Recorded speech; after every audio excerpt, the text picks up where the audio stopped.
नमस्कार दोस्तों, स्वागत है आप सभी का रोशन सा स्टडी बोर्ड पे। और आज की इस वीडियो में हम समझने वाले हैं 12th क्लास पॉलिटिकल साइंस का जो चैप्टर नंबर हमारा 5 है, जिसका नाम है कांग्रेस प्रणाली, चुनौतियां और पुनर्स्थापना। तो पिछली वीडियो में हमने जो 1967 का जो चौथा आम चुनाव था उसके परिणाम तक हमने समझ लिया था, उसका क्या रिजल्ट निकला था, वहाँ तक हमने चीज़ें समझ ली थी। तो फर्स्ट पार्ट की वीडियो मैंने अपलोड कर दिया है, आप लोगों ने अगर नहीं देखा है तो ज़रूर देखिए, वीडियो का लिंक आपको डिस्क्रिप्शन में मिल जाएगा। आज की इस वीडियो में हम उसके आगे का जो टॉपिक है उसको हम समझने वाले हैं। वैसे हम कोशिश करेंगे कि इस पार्ट में हम इस चैप्टर को ख़त्म कर दें। हम स्टार्ट करेंगे गठबंधन वाले टॉपिक से। अब गठबंधन का मतलब क्या होता है? देखिए, गठबंधन का मतलब होता है जब दो या उससे अधिक पार्टियां मिलकर सरकार बनाती है। अब 1967 के चुनाव की हम बात करें तो ये गठबंधन का एक जो सरकार है ना, उसका समय भी देखा जाता है कि भाई गठबंधन की सरकार बनना स्टार्ट हो जाती है, क्योंकि बहुत सारे राज्य में कांग्रेस पार्टी को बहुमत नहीं मिलती है। तो वहाँ पे गैर कांग्रेसी पार्टी क्या है, एक साथ मिलकर एकजुट होकर संयुक्त विधायक दल बनाते हैं, यानी कि मिलकर सरकार बनाते हैं। इसका एग्जाम्पल हम दे सकते हैं, जैसे कि बिहार में संयुक्त विधायक दल का सबसे बढ़िया एग्जाम्पल है। इसमें दो समाजवादी पार्टी, एक तो एसएसपी और दूसरा पीएसपी, इन दोनों ने मिलकर सरकार बनाए। इसके अलावा इसमें सीपीआई और जनसंघ पार्टी भी शामिल थी। तो ये सारी पार्टी मिलकर सरकार बनाते हैं। अब आगे हम बात करते हैं दल बदल के बारे में। देखिए, 1967 का जो चुनाव था ना, उससे दल बदल की परिघटना को भी सामने लाया। अब दल बदल क्या होता है? देखिए, दल बदल में क्या होता है कि कोई नेता है, वो क्या करेगा, किसी एक पार्टी की चुनाव चिन्ह को ले लिया और चुनाव लड़ा, और चुनाव जीतने के बाद वो दूसरे पार्टी में शामिल हो गया। ठीक है, तो इसी को हम क्या बोलते हैं? दल बदल बोलते हैं। जैसे कि इसको हम एक एग्जाम्पल के माध्यम से समझ सकते हैं कि मान लीजिए कोई नेता है जो कि कांग्रेस पार्टी का चुनाव चिन्ह ले लिया, ठीक है, और कांग्रेस पार्टी के चुनाव चिन्ह से चुनाव लड़ा वो और जीत भी गया, लेकिन बाद में उसने क्या किया, बाद में उसने बीजेपी पार्टी को ज्वाइन कर लिया। तो इससे क्या है कि कांग्रेस पार्टी की एक सीट तो कम हो गई भाई, है ना। तो इसने क्या किया, सरकार को बनने और बिगड़ने में काफ़ी ज़्यादा योगदान दिया। 1967 में अगर हम बात करें, हरियाणा, मध्य प्रदेश, उत्तर प्रदेश में जो गैर कांग्रेसी सरकार बनी, उसमें महत्वपूर्ण योगदान दल बदल का ही था। ठीक है, दल बदल के कारण ही वहाँ पे कांग्रेस पार्टी हार गई थी। अब दल बदल के लिए एक आया राम और गया राम का जुमला इस्तेमाल में लाया जाता है। ये आया राम और गया राम का जुमला कैसे फेमस हुआ? तो 1967 के चुनाव के बाद ही ये देखा जाता है कि हरियाणा के एक विधायक थे जिनका नाम था गया लाल। गया लाल ने क्या किया, एक पखवाड़े में, मतलब 15 दिन में ही उन्होंने 3 दफ़ा पार्टी बदली थी, 3 दफ़ा दल बदला था उन्होंने। पहले वो कांग्रेस से यूनाइटेड फ्रंट में गए, फिर कांग्रेस में लौट गए, उसके बाद कांग्रेस से में लौटने के 9 घंटे बाद ही दोबारा यूनाइटेड फ्रंट में चले गए। तो इस तरीके से उन्होंने 15 दिन, यानी कि इसको हम एक पखवाड़ा बोलते हैं, एक पखवाड़े में उन्होंने कुल मिला के 3 बार उन्होंने दल बदल किया था। तो कांग्रेस के एक बहुत ही फेमस नेता कह सकते हैं जिनका नाम था राव वीरेंद्र सिंह। उन्होंने क्या किया, चंडीगढ़ में एक प्रेस के सामने घोषणा की कि गया राम था और अब आया राम है। तो गया लाल की इस हड़बड़ी को ही राजनीति में आया राम और गया राम जो शब्द है उसके लिए मतलब इस्तेमाल किया जाता है। उसकी हड़बड़ी को कहीं ना कहीं जो नेता लोग होते हैं उनकी हड़बड़ी को इंगित करने के लिए ये शब्द यूज में लाया जाता है। दोस्तों, हम समझते हैं कांग्रेस पार्टी में विभाजन कैसे हुआ। कांग्रेस पार्टी में विभाजन होगा, कांग्रेस ओ और कांग्रेस आर, है ना, ये 2 कांग्रेस पार्टी बनने वाली है अभी। तो ये विभाजन कैसे कैसे होता है उसकी हम पूरी स्टोरी को समझते हैं। देखिए, आपको पता है कि इंदिरा गांधी को कांग्रेस पार्टी के जो वरिष्ठ नेता थे उन्होंने चुना था, है ना, प्रधानमंत्री बनाने में योगदान दिया।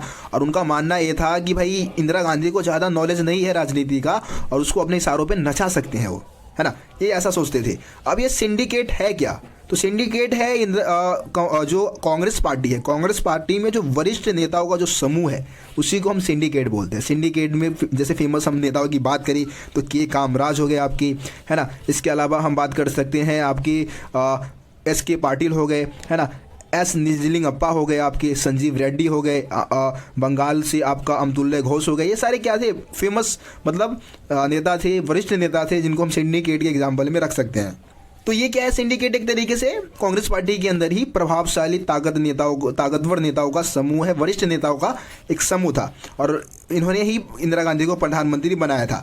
लेकिन धीरे धीरे इंदिरा गांधी क्या करती है, सिंडिकेट को हाशिए पर लाना शुरू कर देती है ना, एक तरीके से उसको ख़त्म करना शुरू कर देती है। तो इंदिरा गांधी को ज़रूरत ये था कि भाई वो सिंडिकेट से हटके खुद के फैसले लेना शुरू करे, है ना। 1967 में इंदिरा गांधी लाती है 10 सूत्र कार्यक्रम। इसके लिए उसने क्या किया, किसी सिंडिकेट के किसी सदस्य से अनुमति नहीं मांगी, बल्कि खुद से उन्होंने क्या किया, 1967 में 10 सूत्र कार्यक्रम की घोषणा की, जो कि सरकार को वामपंथी विचारधारा में ढालने की एक कोशिश थी, है ना। इससे बहुत सारे सिंडिकेट के नेता जो थे वो नाखुश थे इंदिरा गांधी से। 10 सूत्र कार्यक्रम में जैसे कि हम एग्जांपल दे सकते हैं भाई, आपका कार्यक्रम में शामिल जैसे कि बैंकों पर सामाजिक नियंत्रण, है ना, आम बीमाओं के राष्ट्रीयकरण को महत्व दिया, शहरी संपदा और आय की एक सीमा तय की, है ना, खाद्यान्न का सरकारी वितरण हो, मतलब जो भोजन है, जो भी खाद्यान्न फसलें हैं जैसे गेहूँ चावल है उसका सरकारी वितरण हो, भूमि सुधार, ग्रामीण गरीबों को आवासीय भूखंड देने जैसे प्रावधान इस 10 सूत्रीय कार्यक्रम में थे। तो सिंडिकेट के भाई बहुत सारे नेता तो मतलब मान गए थे इस कार्यक्रम के लिए, लेकिन वो एक तरीके से नाखुश ही थे इंदिरा गांधी से। अब देखिए, राष्ट्रपति पद का चुनाव हम समझते हैं 1969 में जो राष्ट्रपति का चुनाव होगा, ये क्या करेगा, एक तरीके से कांग्रेस पार्टी में विभाजन जो है उसको पुख्ता कर देगा। तो देखिए, उस समय जो हमारे देश के तत्कालीन जो राष्ट्रपति थे जिनका नाम था जाकिर हुसैन, उनकी मृत्यु हो जाती है और इस कारण राष्ट्रपति का पद जो है वो खाली होता है। तो यहाँ पे क्या है, सिंडिकेट जो है इंदिरा गांधी से बिना पूछे लोकसभा का जो उस समय के जो अध्यक्ष होते हैं जिनका नाम है एन संजीव रेड्डी, उसको कांग्रेस पार्टी की तरफ से राष्ट्रपति पद के लिए एक उम्मीदवार के रूप में क्या करते हैं, खड़ा कर देते हैं। अब यह एन संजीव रेड्डी से इंदिरा गांधी की बिल्कुल नहीं बनती थी, अनबन थी, मतलब इनके बीच में कुछ हो रखा था बात, ठीक है, तो बनती नहीं थी एन संजीव रेड्डी से इंदिरा गांधी की। अब ऐसे में इंदिरा गांधी ने क्या किया भाई, किसी और व्यक्ति को सपोर्ट करना शुरू कर दिया।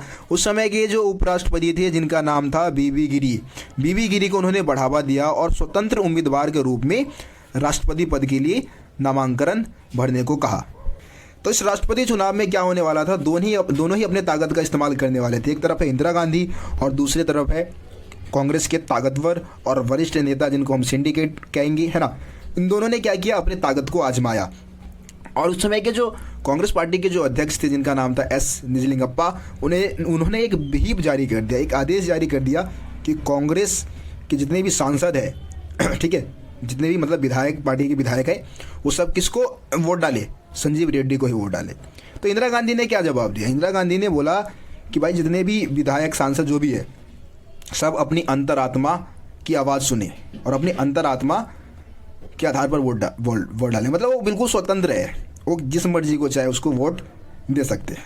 और इस चुनाव में आखिरकार वीवी गिरी की जीत हुई, एन संजीव रेड्डी जो थे वो हार गए। तो इस तरीके से 1969 में क्या हुआ, कांग्रेस पार्टी का विभाजन हो गया। कांग्रेस ओ यानी कि सिंडिकेट वाली और इंदिरा गांधी वाली कांग्रेस को हमने बोला कांग्रेस आर। इसके अलावा हम इसको पुरानी कांग्रेस कह सकते हैं, जो कि जिसमें जो सिंडिकेट वाले हैं, और जो इंदिरा गांधी जिस कांग्रेस में शामिल है उसको हम नई कांग्रेस पार्टी कह सकते हैं। इस तरीके से आप इस विभाजन को समझ सकते हैं। अब हम 1971 के आम चुनाव की बात करते हैं। देखिए 1970 में क्या होता है, लोकसभा को भंग कर दिया जाता है। तो जाहिर सी बात है कि अब लोकसभा के चुनाव होंगे, यानी कि 5वां जो आम चुनाव है उसकी जो तारीख है वो लगभग फरवरी माह में 1971 में रखा गया था। तो ये चुनाव होने वाला था। आपको पता है कि भाई कांग्रेस पार्टी 2 भागों में बढ़ चुकी है। एक तरफ आपका कांग्रेस वो है जो कि सिंडिकेट वाले हैं, मतलब ज़्यादातर वरिष्ठ नेता है सब कांग्रेस पार्टी के। दूसरी तरफ अकेले इंदिरा गांधी है जो कि कांग्रेस आर में शामिल है ना। तो अब ये मुकाबला इनके बीच में होने वाला था। इसके अलावा जो गैर कांग्रेसी पार्टी है उन्होंने ग्रैंड अलायंस बनाया, यानी कि महागठबंधन। जितनी भी पार्टियाँ थी जैसे कि एसएसपी, पीएसपी, भारतीय जनसंघ, स्वतंत्र पार्टी, है ना, भारतीय क्रांति दल, ये सब एक साथ आ गए और इन्होंने महागठबंधन बनाया। दूसरी तरफ हम इंदिरा गांधी की बात करें तो इंदिरा गांधी वाली जो कांग्रेस आर है उसके साथ कम्युनिस्ट पार्टी, भारतीय कम्युनिस्ट पार्टी, ये दोनों एक साथ में थे। देखिए वैसे नई जो कांग्रेस पार्टी थी, यानी कि जो हमारी कांग्रेस आर है, उसके पास एक मुद्दा था, एक एजेंडा था, ठीक है, जो कि ग्रेड अलायंस के पास नहीं था। कोई सुसंगठित कार्यक्रम नहीं था ग्रेड अलायंस के पास, महागठबंधन के पास। और इंदिरा गांधी ने इसका बखूबी फायदा उठाया। इंदिरा गांधी ने बोला कि जो हमारी विपक्षी पार्टी है उनके पास एक ही कार्यक्रम है, इंदिरा हटाओ, लेकिन मेरे पास नारा है, मेरे पास एक एजेंडा है, गरीबी हटाओ। इंदिरा गांधी के पास सही में गरीबी हटाओ का मेन नारा था, ठीक है। उसने क्या किया, इंदिरा गांधी ने क्या किया, गरीबी हटाओ के नारे के तहत सभी जो वंचित तबके हैं, है ना, खास करके भूमिहीन किसान है, दलित है, आदिवासी है, अल्पसंख्यक है, महिला है, बेरोजगार नौजवान है, सबको अपने तरफ अपने समर्थन में लाने की कोशिश की, अपने समर्थन के लिए तैयार किया इन सबको। इसके अलावा इस चुनाव अभियान में प्रीवी पर्स की समाप्ति पर भी एक तरीके से जोर दिया। अब ये प्रीवी पर्स क्या था, देखिए जो हमारे देश में जितने भी रजवाड़े थे उन रजवाड़ों को विशेष अधिकार दिए गए थे। उनके जो उत्तराधिकारी थे उनको विशेष एक तरीके से अधिकार दिए गए थे कि भाई वो अपने पास निश्चित मात्रा में संपदा रख सकते हैं। इसके अलावा उनको कुछ भत्ते भी दिए जाएंगे, सरकार की तरफ से भत्ते दिए जाएंगे। तो इंदिरा गांधी ने बोला कि हम इसको क्या करेंगे, 1971 में अगर हम चुनाव जीत जाएंगे ना तो इसको ख़त्म कर देंगे। तो इससे भी उसको फ़ायदा मिला। ये दो नीति ही रही जिससे कि इंदिरा गांधी को काफ़ी ज़्यादा चुनाव जीतने में हेल्प मिली।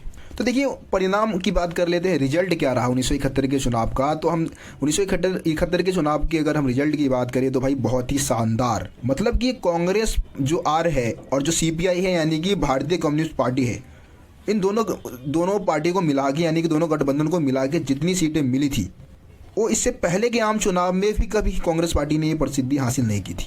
इस गठबंधन को लोकसभा की लगभग 375 सीटें मिली थी। अगर कुल वोट की हम बात करें तो 48.4% वोट जो है इस गठबंधन को मिली थी। अकेले अगर हम इंदिरा गांधी की कांग्रेस जो कांग्रेस आर है अगर उसकी बात करें तो 352 सीटें यानी कि लगभग 44% वोट जो है अकेले इंदिरा गांधी की जो पार्टी है उसको प्राप्त हुई। तो अब हम कांग्रेस ओ की बात कर लेते हैं। भैया कांग्रेस ओ में तो बहुत बड़े दिग्गज नेता थे, है ना, फेमस नेता थे, वरिष्ठ नेता थे सारे, लेकिन इनको 1/4 वोट भी हासिल नहीं हो पाया। महज 16 सीटों पर ही सिमट गई कांग्रेस हो। दूसरी तरफ हम महागठबंधन की भी बात कर लेते, ग्रैंड अलायंस, मात्र 40 सीटें। इतनी सारी पार्टियां थी इसमें तो उसके बावजूद भी मात्र 40 सीटें ही मिल पाई थी। तो वास्तव में इंदिरा गांधी ने स्पष्ट कर दिया कि कांग्रेस आ रही यानी कि उसकी वाली जो कांग्रेस है वही असली कांग्रेस है। अब देखिए 1971 में क्या होता है, भारत पाकिस्तान का युद्ध होता है। जो बंगाली संस्कृति है उसको जो पश्चिमी पाकिस्तान है वो दबा रहा था। इसके बारे में हम वैसे इससे पिछले वाले चैप्टर में भी है। और अगर हम सत्ता के नए केंद्र वाले जो चैप्टर की बात करें, सत्ता के नए केंद्र वाले में नहीं, ये समकालीन दक्षिण एशिया वाले में एक पूरी स्टोरी है। चैप्टर नंबर 5 जो है आपका समकालीन दक्षिण एशिया, उसमें ये पूरी स्टोरी बता रखी है। बांग्लादेश के निर्माण की पूरी कहानी बता रखी है। 1971 का जो पूरा युद्ध हुआ था उसकी पूरी स्टोरी बता रखी है।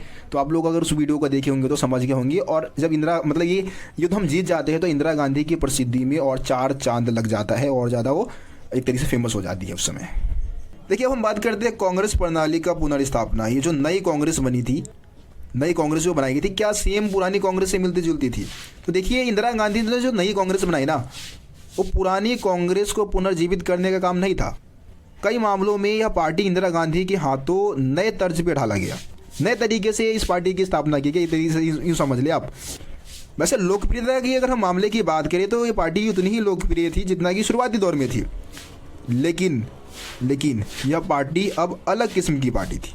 यह पार्टी पूरी तरीके से अपने सर्वोच्च नेता की लोकप्रियता पर आधारित थी। कहीं ना कहीं इंदिरा गांधी की लोकप्रियता पर ही तो यह पार्टी आधारित थी।